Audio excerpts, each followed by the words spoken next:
Hello students, welcome to Vijay study way classes. तो आज हम लोग क्लास 6 का 4th चैप्टर पढ़ने जा रहे हैं, शॉर्टिंग मटेरियल्स इनटू ग्रुप्स। देखते हैं कि क्या है sorting materials into groups. The things which we all use in our daily life are made up of different types of materials.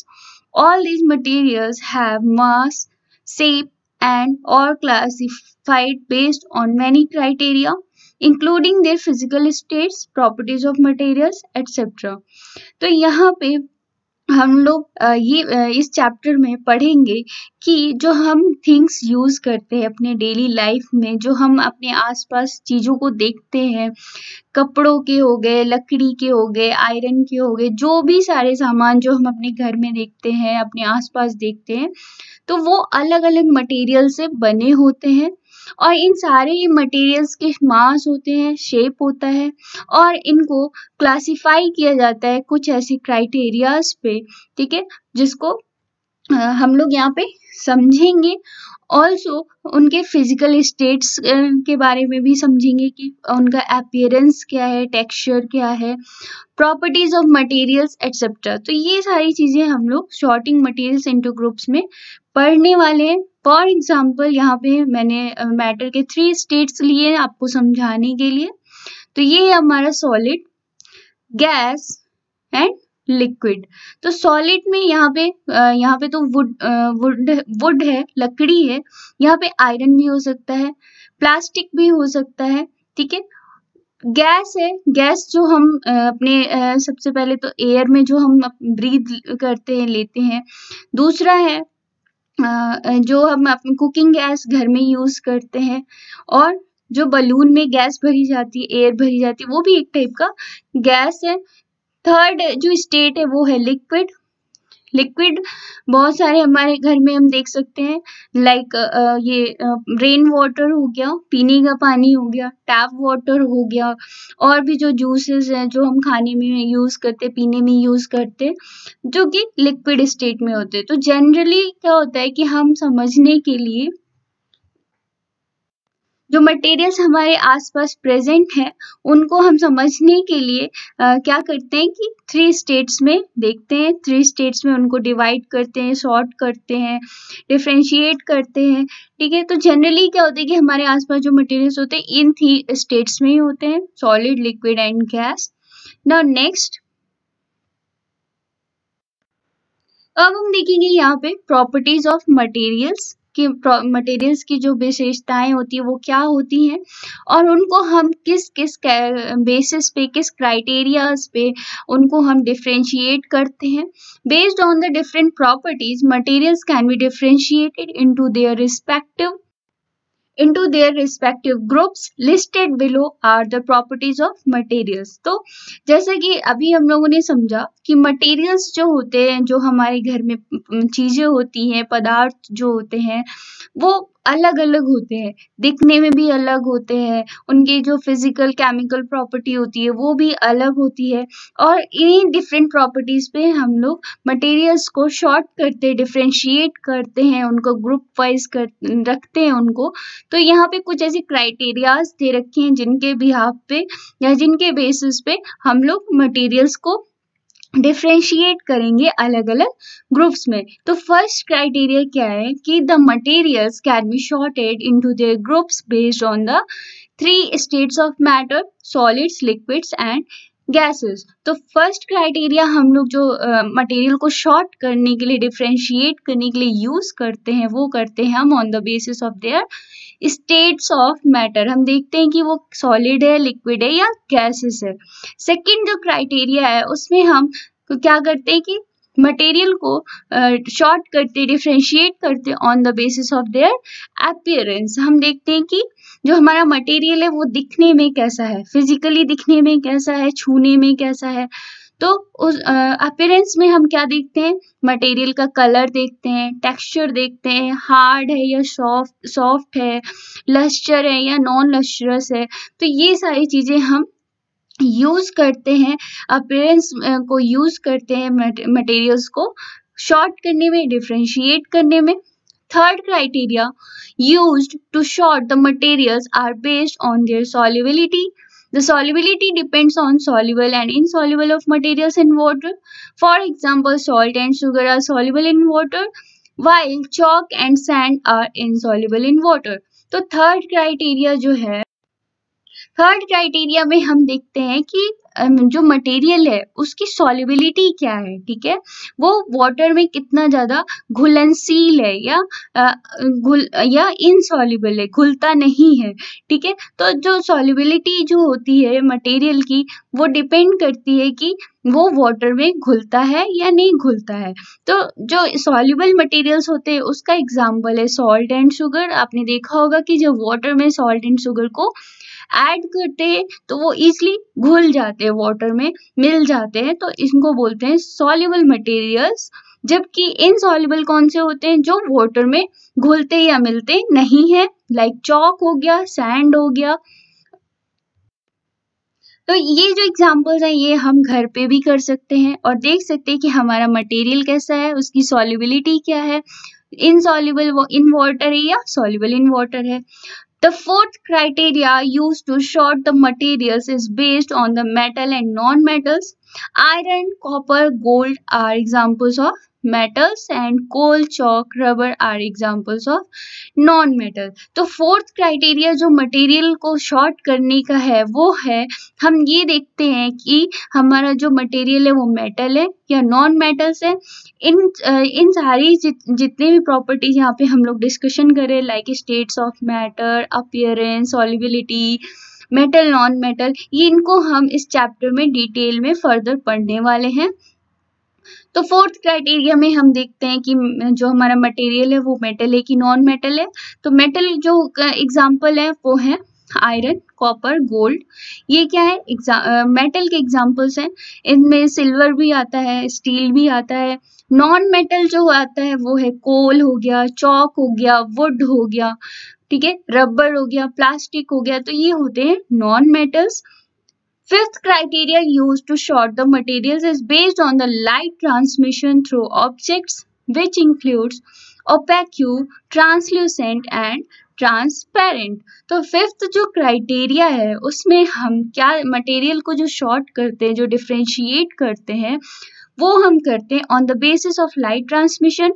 हम देखते हैं कि मटेरियल से कितनी लाइट पास हो रही है या नहीं हो रही है। तो यहाँ पे 3 प्रॉपर्टीज होती हैं लाइट ट्रांसमिशन की। एक होती है ओपेक्यू। ओपेक्यू का मतलब होता है अपारदर्शी, जिससे हम कुछ भी आर पार देख नहीं सकते हैं। ट्रांसल्यूसेंट का मतलब होता है सेमी ट्रांसपेरेंट, मतलब उसमें से हम कुछ हद तक देख सकते हैं, बिल्कुल क्लियरली नहीं देख सकते।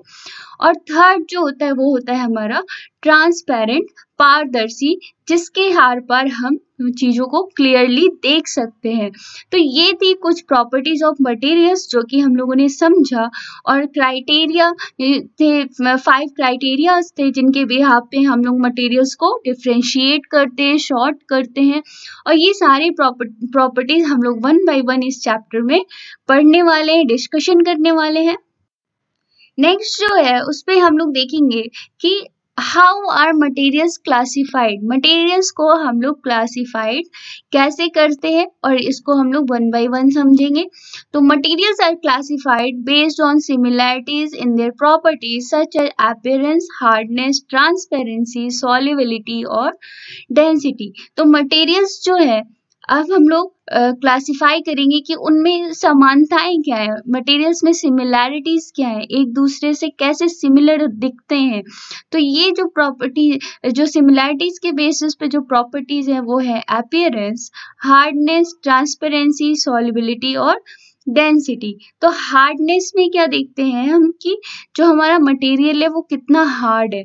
तो फॉर एग्जाम्पल यहाँ पे वीडियो में देख सकते हैं कि एक कोई भी सॉलिड मटेरियल है, ये वुड भी हो सकता है, आयरन भी हो सकता है, जिसमें क्या कर रहे हैं कि ट्राई कर रहे हैं आयरन नेल को हैमर से मार के फिट करने के लिए ट्राई कर रहे हैं, बट ये बहुत ही हार्ड है। ये जो सॉलिड मटेरियल है कैसा हार्ड है, और ये हम लोग अपने डेली लाइफ में भी करते हैं।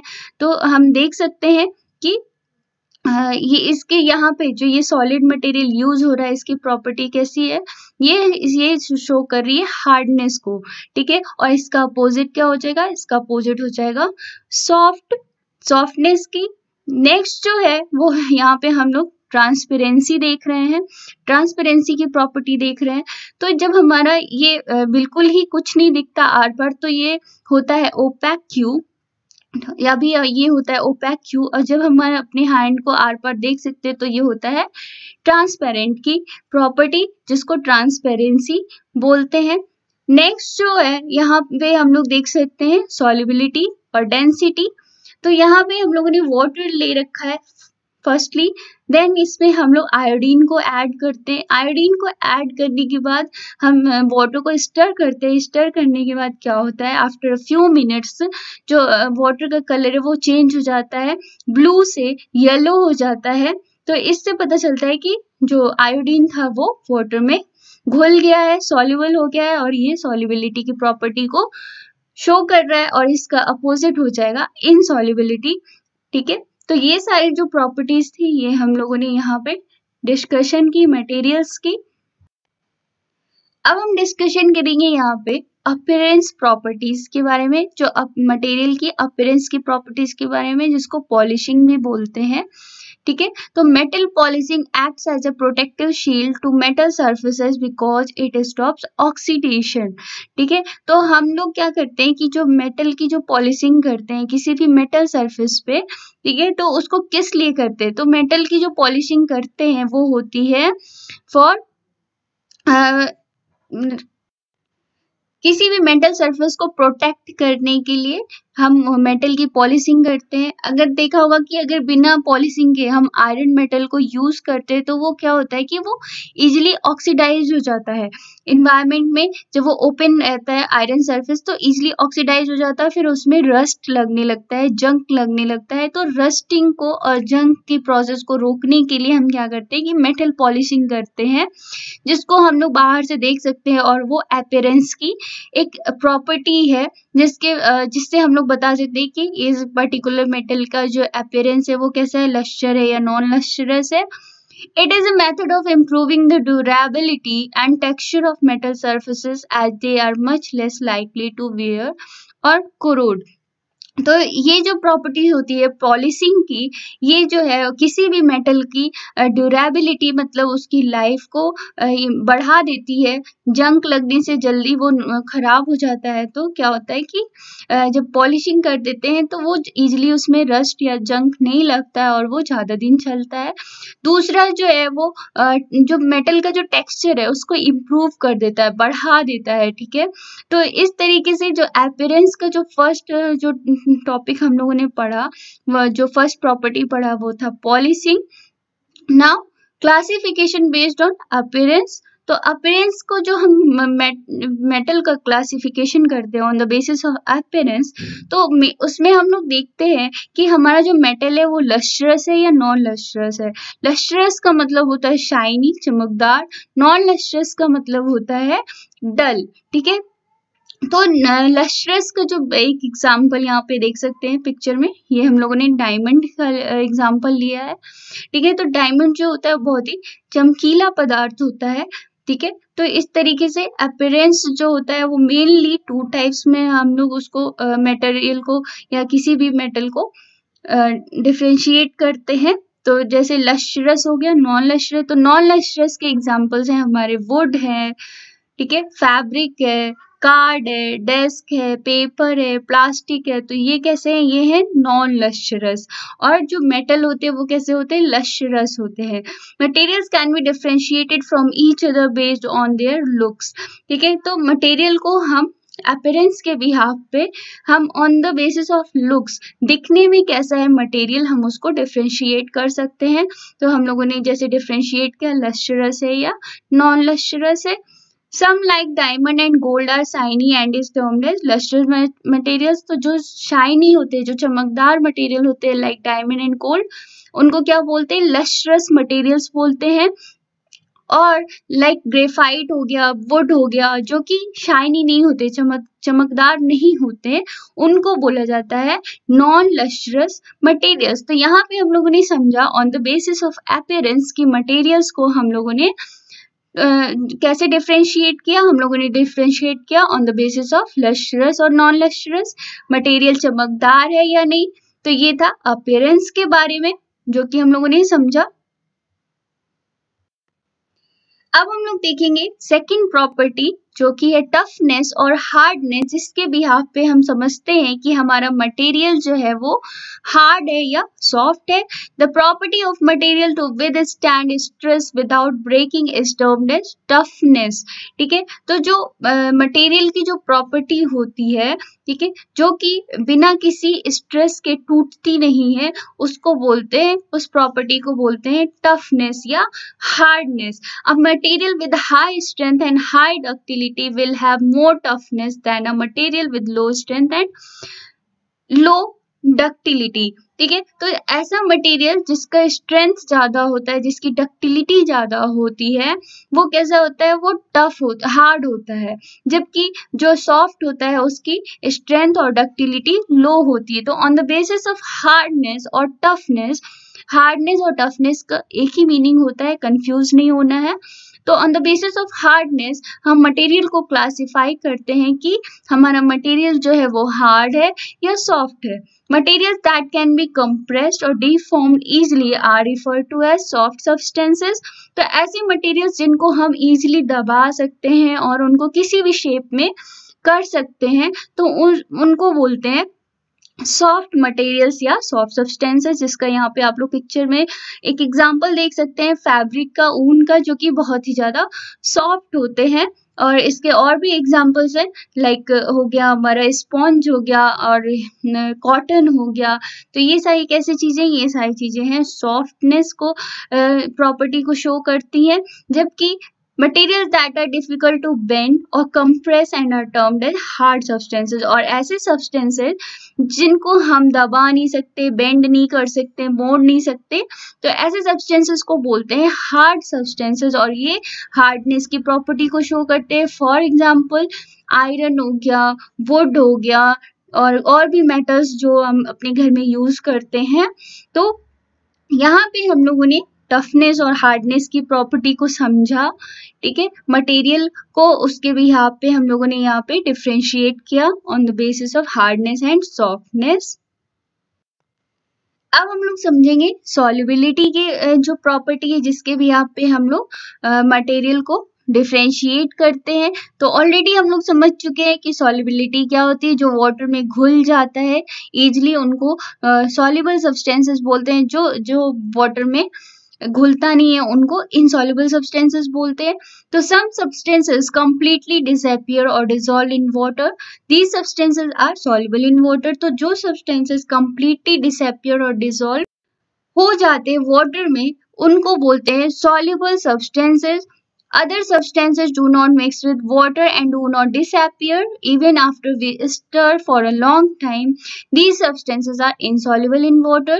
तो जो substances जो कि water में घुलते नहीं है कुछ देर के बाद भी, तो वो होते हैं insoluble। तो soluble substances का एग्जाम्पल हम लोगों ने ऑलरेडी डिस्कशन किया था, शुगर एंड सॉल्ट।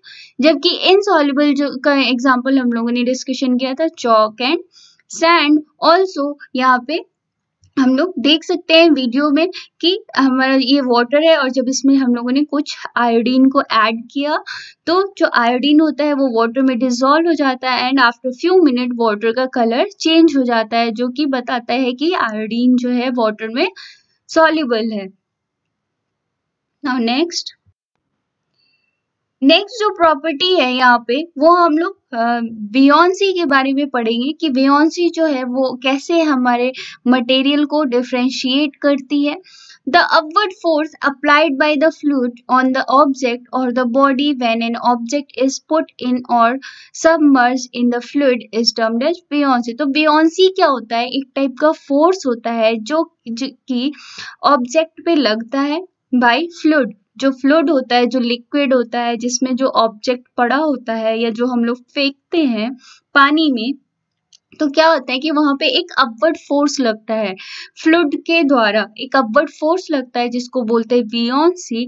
और जो बॉडी होती है, ठीक है, when an object is put, और जो जो फ्लूइड में वो सबमर्ज हो जाती है, डूब जाती है, तो इस प्रोसेस को बोला जाता है वियोंसी। तो यहाँ पे एग्जाम्पल में देख सकते हैं कि जो ये लीफ है ये डूबती नहीं है, ठीक है, जो वाटर में ये तैरती रहती है, इस जिस प्रॉपर्टी को बोलते हैं फ्लोटिंग की प्रॉपर्टी, और ये डिपेंड करती है वियोंसी पे। तो materials can be classified based on the sinking और फ्लोटिंग इन वाटर। तो मटेरियल्स को ऑन द बेसिस ऑफ वियोंसी हम क्या क्लासिफाई कर सकते हैं, हम क्लासिफाई करते हैं कि जो मटेरियल है वो पानी में डूब जाएगा या तैरेगा on the base on the sinking or floating in water। तो फर्स्ट जो है वो है a leaf floats on water। तो लीफ जो होता है वो वाटर में फ्लो करता है, जो कि फ्लोटिंग की प्रॉपर्टी को शो करता है। एंड जो सब्सटेंसेस जो कि वाटर में तैरते नहीं हैं, डूब जाते हैं, वो क्या करते हैं, वो सिंकिंग की प्रॉपर्टी को शो करते हैं। And on the basis of वियोंसी हम बता सकते हैं कि जो मटेरियल्स होते हैं, कुछ ऐसे मटेरियल्स होते हैं जो कि पानी में डूब जाते हैं और सिंकिंग की प्रॉपर्टी शो करते हैं, और कुछ ऐसे मटेरियल्स होते हैं जो कि पानी में तैरते और फ्लोटिंग की प्रॉपर्टी को शो करते। तो जो पानी में डूब जाते हैं वो यहाँ पे कुछ ऐसे ऑब्जेक्ट्स दे रखे हैं, लाइक की हो गया, स्पून हो गया, सीजर हो गया, कॉम, बटन, फैब्रिक, ठीक है। तो ये कुछ ऐसे यहाँ पे मटेरियल्स हैं जो कि पानी में डूब जाते हैं। इनका वेट भी लीफ से या किसी पत्ते से ज्यादा होता है। तो जो हैवी जो मटेरियल्स होते हैं, थिंग्स होते हैं, वो पानी में डूब जाते हैं, जबकि जो लाइट वेटेड होते हैं वो पानी में तैरते रहते हैं। तो ये था हमारा ऑन द बेसिस ऑफ वियोंसी मटेरियल का क्लासिफिकेशन। नेक्स्ट जो प्रॉपर्टी है वो हम लोग पढ़ने वाले डेंसिटी की। डेंसिटी के बेस पे हम लोग मटेरियल को कैसे क्लासिफाई या डिफरेंशिएट करते हैं। तो density is defined as mass per volume. You can think of it as the amount of particles of a substance are packed into a certain amount of space. तो किसी भी चीज की डेंसिटी को अगर हमें पता करना होता है तो हम क्या करते हैं कि हम देखते हैं कि वो पर्टिकुलर जो वो कोई भी बॉक्स हो सकता है, वुडन बॉक्स, आयरन बॉक्स की, वो उसकी कैपेसिटी क्या है कि उसमें कितनी सारी चीजें आ सकती है ना, अमाउंट ऑफ थिंग्स या अमाउंट ऑफ सब्सटेंसेस कितने उस पर्टिकुलर बॉक्स में आ सकते हैं। तो वो जो होती है, वो जो स्पेस होता है किसी भी बॉक्स का या किसी भी मटेरियल का, उसको बोलते हैं डेंसिटी, और जिसको बोलते हैं मास पर वॉल्यूम। एक पर्टिकुलर वॉल्यूम में कितना वो मास कैरी कर सकता है मटेरियल, उस प्रॉपर्टी को बोलते हैं density. If the particles are packed tightly together the density would be greater than if they are loosely packed with a lot of empty space around them. तो ऐसे जो मटेरियल होगा जिसमें जो पार्टिकल्स होंगे वो टाइटली पैक्ड होंगे, एक दूसरे के साथ पूरी तरीके से उसमें फिल होंगे, तो वहां पे डेंसिटी जो होगी वो ज्यादा होगी पर्टिकुलर मटेरियल की देन अदर मटेरियल जिसमें जो पार्टिकल्स हैं वो लूजली पैक्ड है, और वहां पे जो है एम्प्टी स्पेस भी है। तो वहां पे क्या होगा कि डेंसिटी जो मटेरियल की होगी वो कम होगी। This is taken as mass per unit volume of a given object. The SI unit is kilogram per metre cube. तो जैसा कि अभी हम लोगों ने समझा कि जो डेंसिटी होती है, ठीक है, उसको हम लोग कैसे नापते हैं, मास पर यूनिट वॉल्यूम की। एक पर्टिकुलर जो भी बॉक्स है उसका वॉल्यूम कितना है, उसमें कितना मास हम लोग रख सकते हैं। तो एक वॉल्यूम में जितना भी मास आता है तो वो होती है किसी भी मटेरियल की डेंसिटी। उसकी एसआई यूनिट जो होती है किलोग्राम पर मीटर क्यूब होती है। Density is the reason some object sinks and other objects float. Somehow क्या होता है कि डेंसिटी जो होता है वो भी एक तरह का कारण हो जाता है कि बहुत सारे ऑब्जेक्ट्स जो होते हैं वो डूब जाते हैं और बहुत सारे ऑब्जेक्ट्स जो है वो पानी में तैरते हैं। अब यहाँ पे कुछ जो ऐसे मैटर दे रखे, स्टेट्स ऑफ मैटर दे रखे हैं जिसमें हम लोग डेंसिटी के बारे में समझेंगे। तो ये है हमारा गैस, लिक्विड एंड सॉलिड। तो सॉलिड में हम लोग देख सकते हैं कि जो पार्टिकल्स हैं वो कितने ज़्यादा टाइटली पैक्ड है, बॉक्स में है, जबकि लिक्विड में उससे कम है, लूजली है, और गैस में उससे भी ज़्यादा कम है, लिक्विड से भी ज़्यादा कम है और लूजली पैक्ड है। तो यहाँ पे जो डेंसिटी है गैस की वो सबसे ज़्यादा कम होगी इन और लिक्विड की गैस के कंपैरिजन में ज़्यादा होगी, जबकि सॉलिड की जो डेंसिटी होगी वो सबसे ही ज़्यादा होगी। ठीक है, तो ये थी डेंसिटी की प्रॉपर्टी जिसके भी यहाँ पे हम लोग मटेरियल का क्लासिफिकेशन करते हैं। नेक्स्ट जो प्रॉपर्टी है जिसके भी यहाँ पे हम लोग मैटर को क्लासिफाई करते हैं, डिफरेंशिएट करते हैं, तो वो है स्टेट ऑफ मैटर। तो all substances are made up of a matter. Matter exist in 3 state, solid, liquid and gas. तो मोस्टली जितने भी सब्सटेंसेस हमारे आसपास होते हैं वो मैटर से बने होते हैं, पदार्थ से बने होते हैं। और जो मैटर होता है वो हमारे इन्वायरमेंट में, एटमॉस्फेयर में 3 स्टेट्स में प्रेजेंट होता है, सॉलिड, लिक्विड एंड गैस। और जो सॉलिड, लिक्विड, जो गैस होते हैं ये तीनों ही स्टेट्स ऑफ मैटर है जिनके बिहाफ पे हम किसी भी मटेरियल्स को क्लासिफाई या डिफरेंशिएट करते हैं। देखते हैं कि इनकी प्रॉपर्टीज क्या है। तो सॉलिड का जो मटेरियल होता है वो उसका डेफिनिट शेप एंड वॉल्यूम होता है। सॉलिड का जो कोई भी सॉलिड ले सकते हैं, लाइक हमारा बेड हो गया, चेयर हो गया, टेबल हो गया। हम देखते हैं कि इनके जो शेप एंड वॉल्यूम होता है वो चेंज नहीं होता है, डेफिनिट होता है। जबकि लिक्विड में क्या होता है कि वॉल्यूम डेफिनिट होता है बट उसका जो शेप होता है वो डेफिनिट नहीं होता है। फॉर एग्जाम्पल अभी ये पानी जो है, वाटर ग्लास में, इसको हम किसी और बाउल में डालेंगे तो ये बाउल के शेप का हो जाएगा, अभी ये ग्लास के शेप का है, बट इसका जो वॉल्यूम है वो डेफिनिट रहता है। No definite shape and volume. Gas का कोई भी शेप एंड कोई भी वॉल्यूम नहीं होता है, ये जिस भी कंटेनर में जाते हैं उसका आकार, उसका वॉल्यूम ले लेते हैं। Can not be compress. जो सॉलिड होते हैं उनको हम दबा नहीं सकते, कंप्रेस नहीं कर सकते। लिक्विड को हम कंप्रेस कर सकते हैं एट अ स्मॉल एक्सटेंट, कुछ हद तक, जबकि गैस जो होता है वो हाईली कंप्रेसिबल होता है। गैस को हम किसी भी हद तक कंप्रेस कर सकते हैं और किसी भी कंटेनर में इसको हम फिल कर सकते हैं forcefully. Solids particles are closely packed. Solid के जो पार्टिकल्स होते हैं वो क्लोजली पैक्ड होते हैं जिसकी वजह से ये हमको डेफिनेट शेप या डेफिनेट वॉल्यूम में दिखते हैं। Liquid particles are not as closely packed as in solids. जबकि जो लिक्विड पार्टिकल्स होते हैं वो सॉलिड के जितने पैक्ड नहीं होते, सॉलिड से थोड़े से लूजली पैक्ड होते हैं, जो कि हम यहाँ पे देख सकते हैं। और लूजली पैक्ड होने की वजह से जो लिक्विड पार्टिकल्स जो होते हैं वो इजीली फ्लो कर पाते हैं। और गैस की जो कंडीशन में क्या होता है कि पार्टिकल्स जो होते हैं बहुत ही ज़्यादा लूजली पैक्ड होते हैं और ये बहुत ही ज़्यादा फ्लो कर सकते हैं। तो ये थी different properties of solid, liquid and gas जो कि हम लोगों ने समझा। और सॉलिड का एग्जाम्पल जैसा कि यहाँ पे आइस दे रखा है, वाटर एंड वाटर वेपर। तो हमारे आसपास जो सब्सटेंसेस, जो मटेरियल्स है, उनको हम स्टेट्स ऑफ मैटर पे भी उनके क्राइटेरिया का यूज करके भी हम उनको डिफरेंशिएट या शॉर्ट कर सकते हैं। नाउ नेक्स्ट जो प्रॉपर्टी है वो है मैग्नेटिज्म की। मैग्नेटिज्म के बिहाफ पे भी हम मटेरियल को डिफरेंशिएट करते हैं, शॉर्ट करते हैं।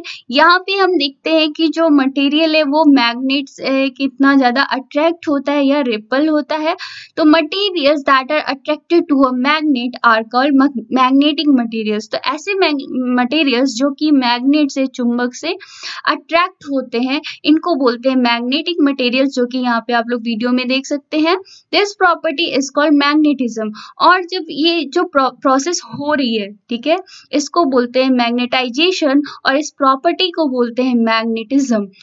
Objects made of iron are attached to a magnet. In addition to iron, nickel and cobalt are also attached to a magnet. तो क्या होता है कि जो ऑब्जेक्ट्स आयरन के बने होते हैं वो मैग्नेट से ज्यादा अट्रैक्ट होते हैं, और आयरन के साथ साथ निकल, कोबाल्ट भी जो होते हैं वो मैग्नेट के से ज़्यादा अट्रैक्ट होते हैं, मैग्नेटिज्म की प्रॉपर्टीज को शो करते हैं। तो on the basis of magnetism हम लोग मटेरियल्स को डिफ्रेंशिएट और शॉर्ट करते हैं कि हमारा मटेरियल कैसा है, वो अट्रैक्ट हो रहा है मैग्नेट से या रिपेल हो रहा है।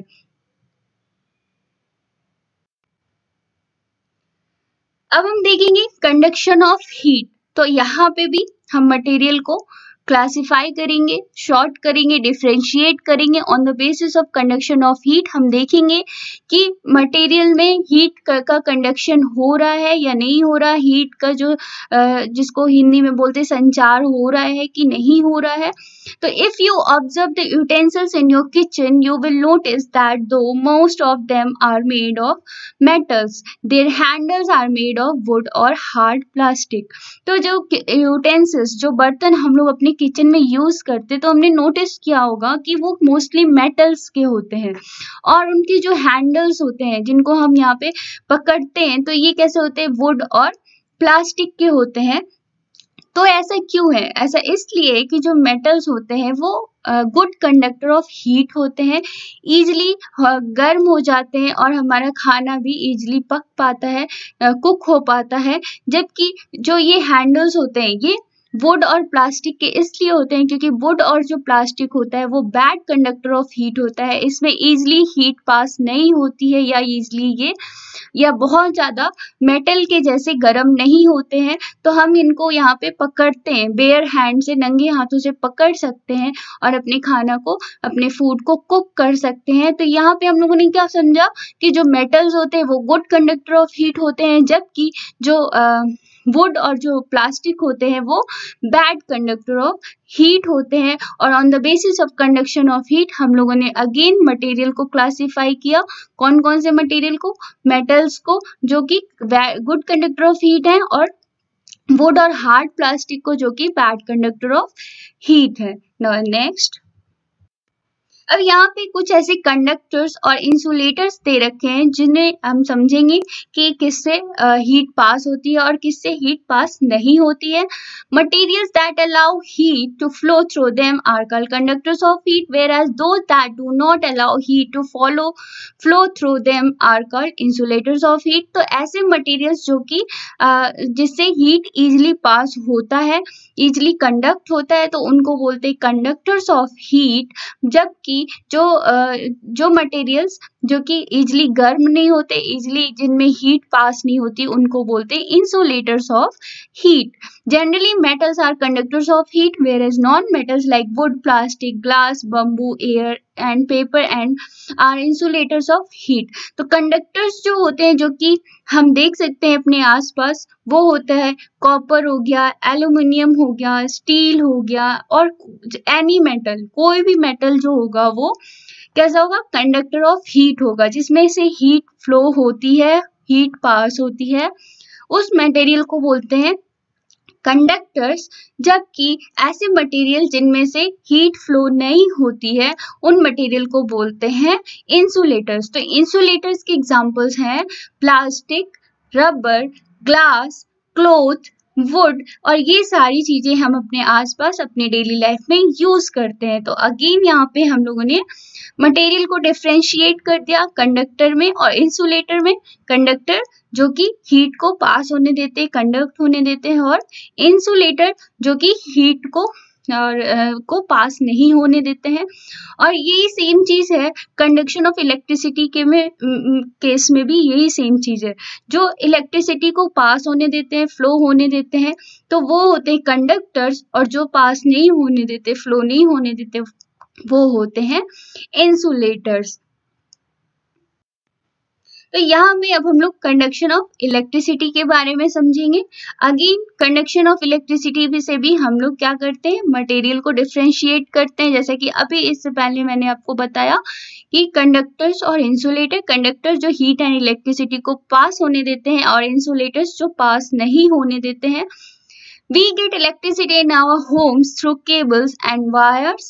An electric cable consists of a number of metal wires with or without a plastic covering. तो हम अपने घर में जो बिजली आती है, हमारे घर में जो इलेक्ट्रिसिटी आती है, तो वो आती है बाय केबल्स और वायर्स, सबने देखा होगा। और जो केबल्स को जब हम वायर्स को कट करेंगे तो हम देखेंगे उसमें नंबर ऑफ मेटल वायर्स होते हैं। ऊपर से तो वो रबर से या किसी भी इंसुलेटिंग मटेरियल से कवर होते हैं, बट अंदर से जो केबल और वायर होते हैं उनमें नंबर ऑफ मेटल वायर्स होते हैं, जिनकी वजह से जो इलेक्ट्रिसिटी है वो कंडक्ट हो पाती है। The metal wires conduct or transfer electricity whereas the plastic covering do not। तो जो अंदर के जो मेटल वायर्स होते हैं, केबल में जो अंदर के मेटल वायर्स होते हैं वो इलेक्ट्रिसिटी को पास करते हैं, बट जो ऊपर की प्लास्टिक की जो कवरिंग होती है वो इंसुलेटर है, जब बिकॉज वो इलेक्ट्रिसिटी को पास नहीं करते हैं। Materials that conduct electricity are called conductors। Materials that do not conduct electricity are called insulators। तो जैसा कि अभी मैंने बताया आपको कि ऐसे मटेरियल्स जो कि इलेक्ट्रिसिटी कंडक्ट कर सकते हैं, फ्लो कर सकते हैं, उनको बोलते हैं कंडक्टर्स। जबकि जो इलेक्ट्रिसिटी को फ्लो नहीं कर सकते, कंडक्ट नहीं कर सकते, उनको बोलते हैं insulators. For example, metals are conductors of electricity, wood, air and plastic are insulators. तो ऐसे मटेरियल्स, ऐसे जो कंडक्टर्स ऑफ इलेक्ट्रिसिटी होते हैं, जो इलेक्ट्रिसिटी को कंडक्ट कर सकते हैं, फ्लो करते हैं, उनको बोलते हैं मेटल्स। जबकि जो वुड हो गया, एयर हो गया, प्लास्टिक हो गया, और ये जो होते हैं मटेरियल्स, इनको बोलते हैं इंसुलेटर्स, बिकॉज ये बैड कंडक्टर ऑफ इलेक्ट्रिसिटी होते हैं, इलेक्ट्रिसिटी को फ्लो नहीं करते हैं। तो यहाँ पे भी हम लोगों ने मटेरियल को क्लासिफाई किया on the basis of conduction of electricity, और हमने देखा कि हमारे पास यहाँ पे क्या मिला हमको, conductor of electricity and insulator of electricity. तो यहाँ पे आप लोग वीडियो में देख सकते हैं, ठीक है, जो फ्लो ऑफ करंट हो रहा है वो कैसे हो रहा है, बैटरी से, ठीक है, बैटरी से जो ये कनेक्शन है बल्ब का, ठीक है। देन यहाँ पे स्विच है, जब हम स्विच को ऑन करते हैं तो इलेक्ट्रॉन का जो फ्लो होता है वो इस डायरेक्शन में होने लगता है, एंड देन जो करंट का जो फ्लो होता है वो बल्ब में जाता है, और जो बल्ब जो होता है हमारा ऑन हो जाता है। तो इस तरीके से कंडक्शन ऑफ इलेक्ट्रिसिटी के बारे में हम लोगों ने समझा, जिसमें भी हम लोगों ने मटेरियल्स को डिफ्रेंशिएट किया और मटेरियल्स को शॉर्ट किया। तो यहाँ पे हमारा चैप्टर ओवर होता है, sorting of materials into groups. इससे रिलेटेड कोई भी क्वेरी, कंफ्यूजन हो तो आप मुझे कमेंट करके पूछ सकते हैं। If you are new, subscribe my channel, also do like, share and comment. Thanks for watching.